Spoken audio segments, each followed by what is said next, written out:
समस्त को प्रेज नमस्कार मु तबियस आपण देखुं जेपी ओडिया आपण समस्त को जेपी ओडिया चैनल में स्वागत करे।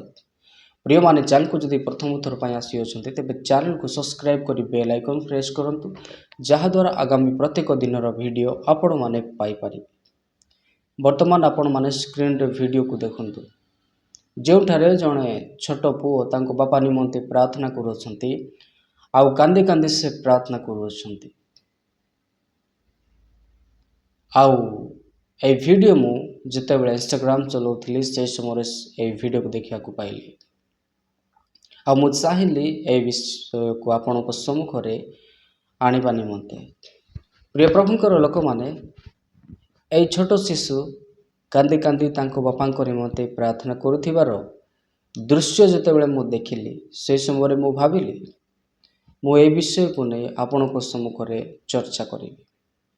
प्रिय प्रभुंकर लोक माने एई वीडियो को आपण सम्मुख में आनी अच्छे आपण माने एई विषय को अन्यान्य विश्वासी मानक मध्य एई वीडियो को शेयर करंतु।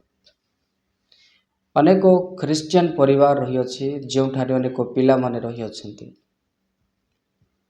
आउ पिला मानकु आज बापा माँ माने ध्यान देउना। आपण जानते आजिर पिला माने आगामी भविष्यतर से माने नागरिक एवं से माने आगामी भविष्यत अटंती। पिला मानकु माने जे प्रकार शिक्षा देबा आउ जे प्रकार माने हरकत करिबा तांको दृष्टि रे से माने से प्रकार हरकत रे से माने आगु को बढ़िबे। अनेक बापा माँ तांको छोट छोट पिला मानकु मोबाइल दे दियंती जहा फल रे छोट छोट पिला माने जो विषय न देखिबा कथा से विषय देखि थांती आउ से माने से प्रकार परिस्थिति रे बढ़ी थांती। आजिकल बापा माँ तांको पिला को कार्टून देखै थांती आउ अनेक ए प्रकार वीडियो देखै थांती जहा द्वारा पिला माने ए प्रकार परिस्थिति रे बढ़ी शेष रे से माने निजर बापा माँ को कथा मध्य मानि न थांती बेईमान परि हे जानती आउ ए प्रकार मध्य होती जे से मानको कौनसी विषय न देले से माने जिद्दी हे थांती। ए प्रकार परिवार मध्य रही अछि से माने प्रत्येक दिन चर्च तो जाती आउ वाक्य शुणती किंतु से माने वाक्य अनुसार चलती नहीं। से माने पुणी थरे घर को फेरती एवं से माने जेमिति चाहती सेमिति चलती से माने परमेश्वर को टोटाली भय करती नहीं। से परिवार पिला माने कोन करती जिद्दी करती एवं अनेक समय से माने बापा माँ को मध्य मारपीट करथांती। प्रिय प्रभुंकर लोक माने मु आपण को ए विषय कहिबार कारण है जो माने परमेश्वर को प्रेम रे परमेश्वर को वाक्य रे प्रार्थना रे निज पिला मानकु बढ़ेबे सही पिला माने प्रभुंकर आशीर्वाद प्राप्त हेबे आउ से माने बढ़ी बढ़ी जिवे आउ से माने जानिबे जे कोन करिबा ठीक कोन करिबा भूल। कारण पवित्र शास्त्र बाइबल आमानकु प्रारंभ रो शिक्षा दिए जे मनुष्य जेतेबेले परमेश्वरंकर आज्ञा को उल्लंघन कला सही दिन से पाप कला आउ ए विषय पवित्र शास्त्र बाइबल पढ़िला परे जड़े छोट शिशु सुधा जानी पारिबो जे यह भूल यह ठीक यह करिबा उचित नुहे। से केतेबेले जानिबो परमेश्वरंकर वाक्य पढ़िला परे निश्चिंत भाव रे जानी पारिबो। अनेक लोक माने भाबुथिबे जे ए विषय परमेश्वरंकर विषय बुझिया पाए आत्मिक मैच्योरिटी आत्मिक बयस आउ तो संगे संगे समय सीमा रही अछि आउ बड़ लोक माने ये विषय बुझी पारिबे। मु आपन को कह रखिया पाई चाहे परमेश्वर केवल बड़ बड़ लोक मान को व्यवहार करियछंती ताहा नुहे।